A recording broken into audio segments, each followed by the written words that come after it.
Joining us now, Virginia Governor Terry McAuliffe. Governor, welcome to the show. John, great to be with you, buddy. I appreciate you having me on. Hey, let me start out. We had Dr. John O'Bannon on earlier, and he said hi, and he says, hey, Terry McAuliffe's really not a bad guy. Well, good. And I'll say the same thing about John O'Bannon. And in fact, if you know anything about me, John, I say that pretty much about everybody. Well, there it's you go. always good to be positive, right? Negative energy doesn't do you any good. You got to be positive. You got that right, Governor, no doubt. And I got to say that we might not be in alignment philosophically or ideologically on every issue, but I got to say your national and international sales recruiting effort to get companies and jobs to Virginia and your unbridled enthusiasm for the Commonwealth has been breathtaking. John, this is why I ran for governor. This is what I talked about. Growing, diversifying the economy. As you know, I'm a kid who started his first business at 14 because my folks couldn't afford to send me to college. I've started 30 different businesses. I'm trying to bring sort of that entrepreneurial business approach to government. We've had a great first year. As you know, we did 270 economic development projects.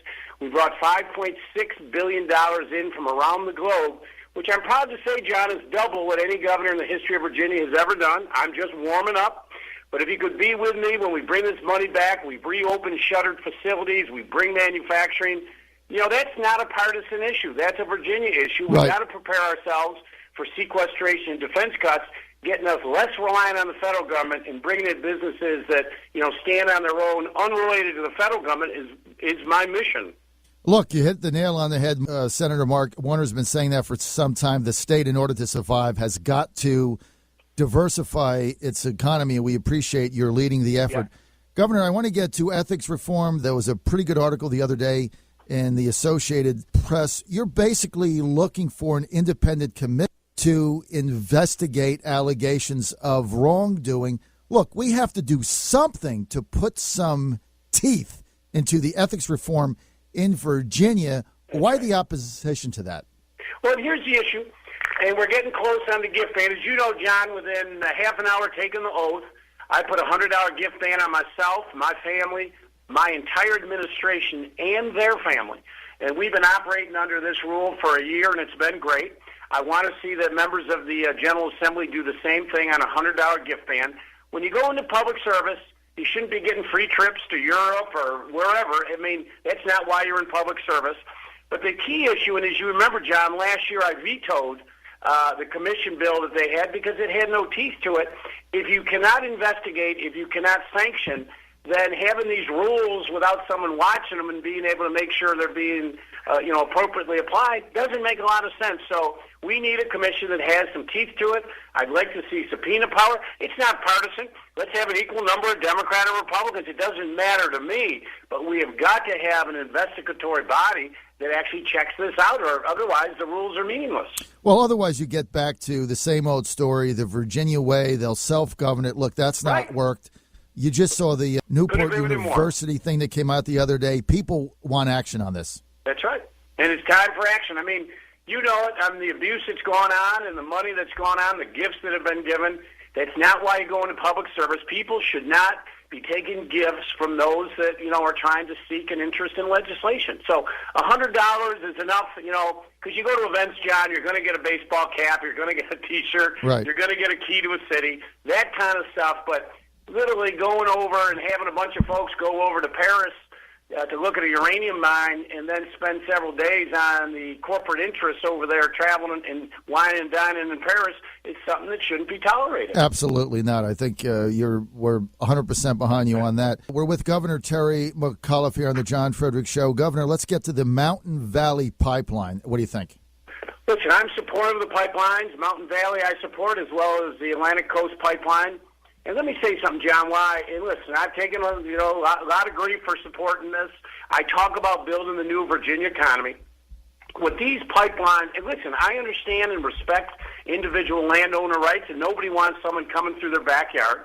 But remember, John, these are going to be underground. And as you know, John, there are dozens, if not hundreds, of pipelines today, all under the ground, all throughout Virginia today. So this is not like this is something new. Right. But what we will be able to do now, and we will be able to bring gas from the Marcellus and the Utica Shale, which, we're not doing the fracking. We're bringing gas from elsewhere. We will be able to bring it to Virginia. This will allow us to have some of the cheapest energy in America, which, John, will allow us to rebuild manufacturing in Southside, Southwest Virginia. It will allow us to compete against Asia. I mean, I've brought a lot of business back from China to Virginia. We are now seeing insourcing of jobs back to the United States of America because of our low energy costs. The differential on job pay is now small enough that, you know what, let's build it here in America. Let's not be shipping it overseas. And this pipeline will be like, it's like a super highway with on and exit ramps all along to build a manufacturing facility here, to build one there. This will be a boon. We have the deepest port on the East Coast, as you know, John. Next year, these post-Panamax ships, which are right. 10, 12, 14,000 TEUs, the only place they can go right now on the East Coast is Virginia. So these huge ships will come around, they'll lay off their cargo, and then the ship will rise, and they go to those dinky little ports in Baltimore and New York. But this is a huge advantage. Bring manufacturing back, low-cost energy with our pipeline, manufacture, and then use our port to ship goods all over the world. That's my dream, and that's why I support these pipelines. And, Governor, you're going to get the manufacturing jobs because they can establish manufacturing plants along the pipeline and tap into it for the energy. You can't start a manufacturing plant without the energy. That's right? So, I mean, it all works hand in hand. That's why I've been such a big advocate of this. Let me just say briefly, John, if you could have been with me last month, I brought a company back from China. They invested about $160 million in Appomattox to take over a shuttered facility in Appomattox. It was the biggest deal in 44 years. It was the first deal, John, in 12 years of any type in Appomattox. They came back, bought the plant. We're reopening this plant. We are going to manufacture in this plant that had been shuttered for years pollution control devices, which, John, we will manufacture in Appomattox, ship to our port, and guess what? We ship it back to China and sell them the manufactured product. We take their money, reopen our plant, we manufacture, and sell the goods back to them. I got to tell you, that is the way to do it. That is the new Virginia economy. No, I think that makes 100% sense to anybody out there that is interested in real job growth. That's and not right. Just talk. Governor, I want to get quickly to Colonial Downs. Was a professional trainer, so I'm personally depressed that Colonial Downs is closed. There's a couple of things going out. Basically, the Racing Commission is saying there has to be X dates. The owners are saying, let's carve that down. Why not just let there be less dates so that Colonial Downs can reopen and we can get that money flowing back in and those jobs created? Yeah. John, we're looking, in fact, Todd Haymore, my Secretary of Agriculture, I have put in charge of this to look at it. The one thing you want me to do first and foremost is protect the taxpayer dollar. So I'm not going to waste any state funds on something that does not have a financially sustainable model. I'm looking at this. Right now, there has been no plan presented to me with horse racing to show a financially sustainable model. If you can come back to me and show me something that will actually work, of course, John, I'm open to it. But, I take a hard look at all these things. I got elected to protect the taxpayer money. I had to shut down Route 460 because, as you know, $300 million of taxpayer money was thrown out the window, wasted, down a shovel in the ground, and not even a permit applied for. I'm just not going to tolerate that. So I'm looking at all the key issues, let it be the spaceport, horse racing. If it makes economic sense and there are state dollars involved, we're going to watch them very, very carefully.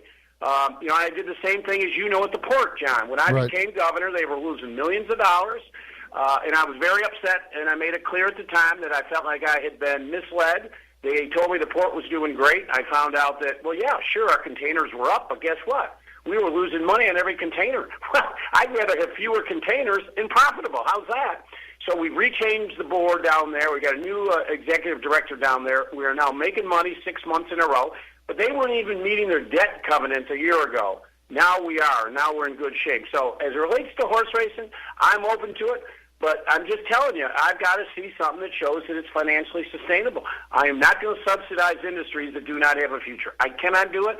We're operating under a tight budget. I have to invest dollars in those areas that are going to be a good return on our investment of state dollars. Let it be cybersecurity, nanotechnology, human genome sequencing, all these new 21st century technologies. That's the future, John, and that's where I'm going to invest our state dollars in. So, Governor, there's been a lot of talk around the General Assembly about something you proposed in your budget called the provider tax. As I understand it, this would be about a $1 billion tax on Virginia hospitals. I'm not for taxes. Why does this make sense? Well, first of all, this gets us into the huge issue on health care. As you know, and I don't know where you were on the debate, but as you know, every Chamber of Commerce pretty much supported me last year in closing the coverage gap and bringing back about $2.5 billion. You know, John, I say to people, you can dislike the president and you can hate health care, the health care bill. It's the law of the land. And so for me as governor to bring back, I get to bring back $2.5 billion a year, would have saved our budget somewhere about $110 million this year that I wouldn't have had to do any of the other cuts. And as you know, Mike Pence, who I was with Saturday night at the Alfalfa Club dinner, most conservative governor, as you know, in America, he just announced Friday that they're closing the coverage gap. Tennessee just formed their commission yesterday. I mean, Arkansas, Kentucky, West Virginia, all of our competitors that I compete against for jobs have done it. This goes in, how do we provide the services to protect first and foremost, protect the taxpayer dollars to make, and I'm worried about our hospitals today, John. They are, because of the loss of the federal dish payments, part of the new ACA bill, we're taking the worst part and seeing the federal dish payments removed. But on the other hand, we're not closing the coverage gap, so we're forfeiting billions of dollars of economic activity. This is one way in which I can try and make our hospitals stronger. And listen, we got to go back and forth. But the broader issue on health care, John, I need a healthy workforce. I think I'm pretty good at sales. I enjoy it. But I now have to compete against a Maryland or a West Virginia or Kentucky or Arkansas or, you know, even Wyoming and Utah have done this. They're going to have lower health care costs. And the reason why, let's say the Virginia Chamber of Commerce, all these business groups, leading, you know, Republican groups, supported this effort because they know, John, these 400,000 Virginians today are still going to go for care. Guess what? They are going to go to an emergency room. Who do you think, John, is going to pay that bill? You are. The problem is you've now paid twice. So I'm just trying to do what I can do to common sense to spread this out to make it more equitable and to sort of turbocharge our investments in healthcare to get a bigger bang for our buck. Well, look, the indigent, the amount of dollars we spend in the state in America on indigent care is real. I mean, these are real numbers. You can't fudge them or anything else, so I understand that. But at the end of the day, what you're proposing is a $1 billion tax increase. And so it seems like what you're saying is, are you going to take that money and just spread it over, right? Because it is a tax. Listen, it's what I'm trying to work out with the hospitals and the different health plans that we have here in Virginia is a way to spread it out to make sure that we put the state in the best financial position by, you know, leveraging the costs out through the whole healthcare delivery system. That's what we're trying to do with this proposal. I had to, as you know, John, do some things on my own to try and provide care for up to 200,000 Virginians. Right. I wish we'd closed the coverage gap. I mean, just listen, they're proposing these two healthcare facilities, which I support, John. Right. But understand, we are now using, and they say, well, we'll get 50% from the federal government. Right? Okay. We could have got 100% of our money back if we closed the coverage gap. And I'm trying to find a way to keep our hospitals open. Down where you are, John, in Hampton Roads, you know as well as I do, you have 2 or 3 hospitals that are in very perilous position today. And I'm very concerned that they may close. I'm very concerned, and listen, most hospitals have cut back their services. You just don't know it today, but if you actually talk to the CEOs of the hospitals, they've already dramatically reduced the care that they offer because they can't afford to do it. I'm just trying to find a way to keep these hospitals financially strong. And as I say, many of the conservative governors in America have done this. 27 states have done it. I mean, you know, we'll get there at some point, but, you know, we'll be 47, 48. Meanwhile, we'll have forfeited about $2.5 billion a year that will run through our economy. If the federal government ever changed the formula, John, we change it. If the federal government ever ended it, we'd end it. I had Governor Pence, the most conservative governor, the other night say to me, and Terry, explain to me why you're leaving your money on the table? I mean, I got to tell you, John, all I'm trying to do is put Virginia in the best place so I can compete globally. We're bringing jobs in. As I say, we have done double the direct investment of any governor in the history of our country in their first year. And I'm just warming up. I got a lot of big deals on the table for this year. We're going to have some really great announcements this year. I want Virginia to be number one. I want to crush those other 49 states, John.